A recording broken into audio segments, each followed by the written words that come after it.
Okay, let's dive in. We have a fascinating and an incredibly dense collection of source material here. It's a high-speed global news summary, all from a single day, December 3rd, 2025. And it covers just about everything from, high-stakes diplomacy in Moscow to AI breakthroughs and massive winter storms. And that diversity is exactly why we need to do this. Our whole mission here is to try and pull the signal out of all that noise. Right. We need to figure out what the major global trends are that are shaping this one day, give some context for why these headlines actually matter, and then, trace the connections. Unexpected connections. Unexpected connections. Yeah, They're always there. Absolutely. And when you look at all of it together, what immediately jumps out at me is this. This core tension. You have the old school engine of geopolitics, just running headlong into the exponential force of technological change. It's like we're watching these traditional playbooks try to solve problems from a future that, frankly, already arrived. And what's fascinating is how quickly the rules are being rewritten. I mean, the old game of territory and alliances, it's now completely tied up with the new game. Which is? Resource scarcity and computing power, they're one and the same now. So let's start with that traditional power structure then. Segment 1, high-stakes diplomacy and global conflict. The big headline here involves the U.S. and Russia, a pretty unusual delegation in Moscow. Oh, very unusual. We saw U.S. President Donald Trump's special envoy, Steve Witkoff, and he was joined by Jared Kushner. They were wrapping up talks with Vladimir Putin. And the context here is key, isn't it? This isn't your standard State Department visit. Not at all. This is a very specific, very high-level back channel. And that usually signals one thing, an effort to talk directly outside of the slower, the established bureaucratic paths. And the Kremlin's official description of the talks was just one word. Useful. Useful.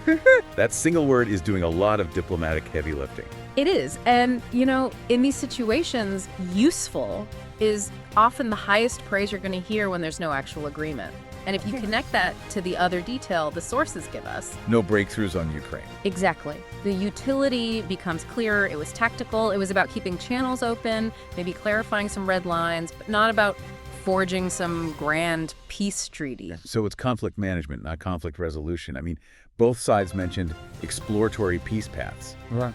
But that's all happening while the war on the ground is, it's still dictating the terms. Of course. We know Russia just claimed they captured the strategic town of Pokrovsk. And that timing is so telling. The diplomatic talks let you probe for weakness, but taking Pokrovsk shows Russia is still pursuing hard military goals no matter what's said in a meeting room. It's a classic strategy.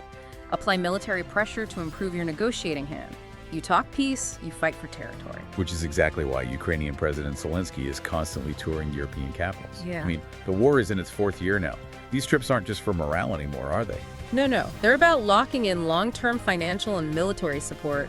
He knows the Moscow talks are about a slow-moving diplomatic game, not an immediate ceasefire. It's a counter-pressure. If the talking stalls, the weapons and money have to keep flowing. That's the strategy, the physical reality of the war intersecting with the financial reality. Now let's shift regions, but stick with this theme of fragile stability. Pope Leo XIV just wrapped up his first big overseas trip, ending with a massive mass in Beirut. This is a really powerful symbolic moment. He drew 150,000 people. I mean, the scale of that alone is a statement of unity in a country that is just fractured by collapse. And the sources call it a fragile peace.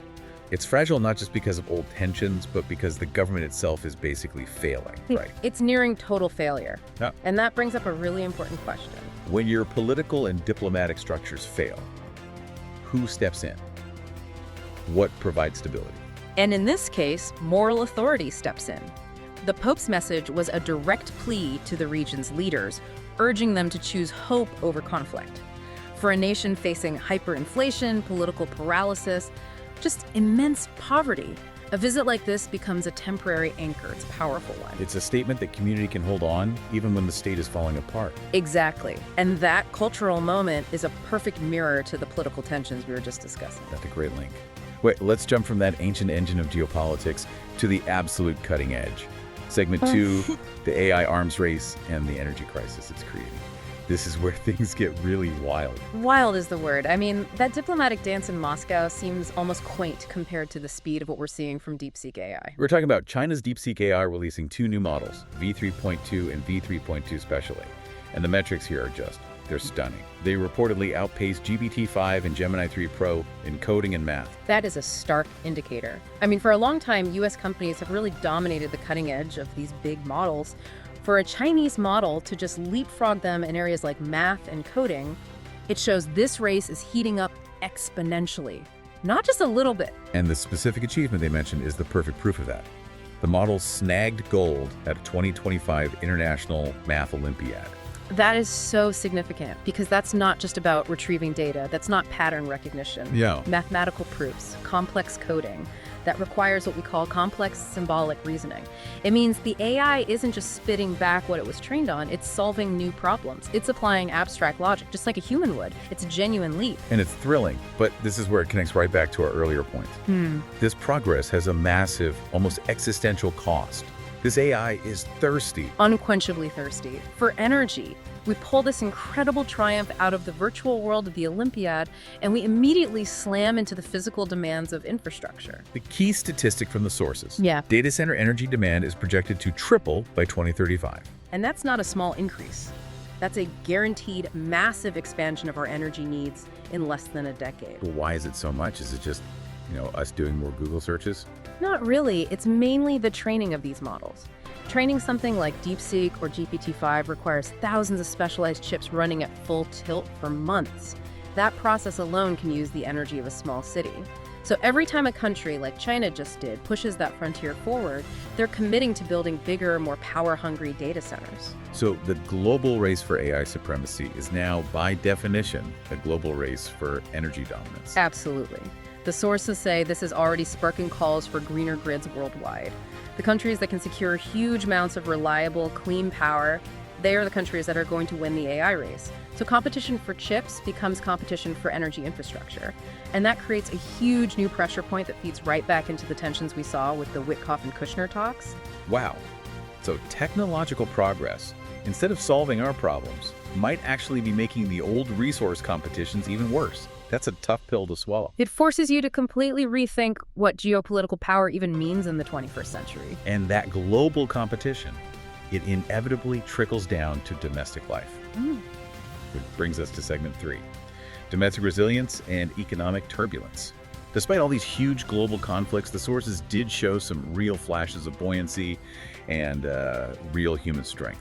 Let's start with the markets. The stock market had a solid day, S&P up 0.25%, but the real story, for the digital economy anyway, was Bitcoin.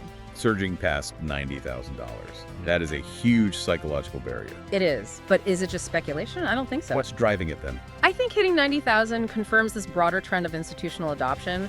We're past the initial ETF excitement. Now, traditional finance is fully integrating these assets, and in a world with the kind of instability we've just been talking about, war in Ukraine, the AI resource race, a lot of investors see a hard, scarce asset like Bitcoin as a hedge. So the chaos we discussed in the first 2 segments, it's ironically fueling this surge. It absolutely is. And that economic surge is running right alongside a really powerful and human update. It's about the National Guard shooting near the White House. Yeah, a small but really vital piece of good news in what was just a tragic story.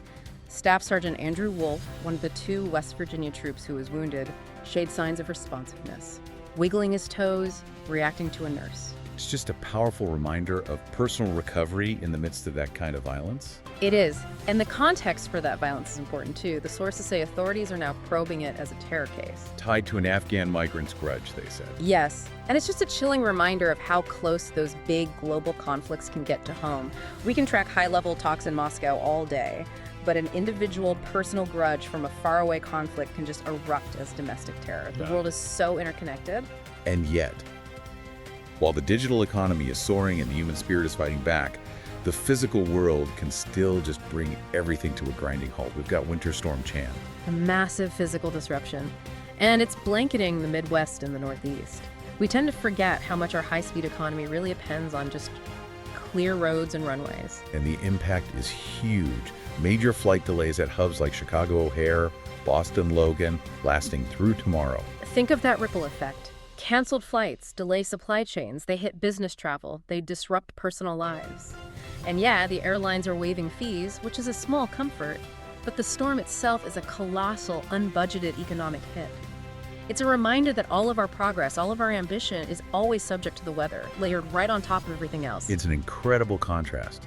Bitcoin at $90,000, a global AI race, and O'Hare Airport is shut down by 3 feet of snow.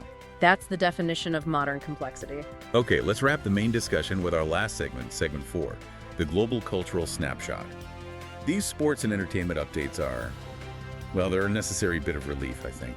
A glimpse into what people are actually paying attention to. I love these snapshots. They tell you what people value, you know. Let's start with the underdogs. India is having a really remarkable day in sports.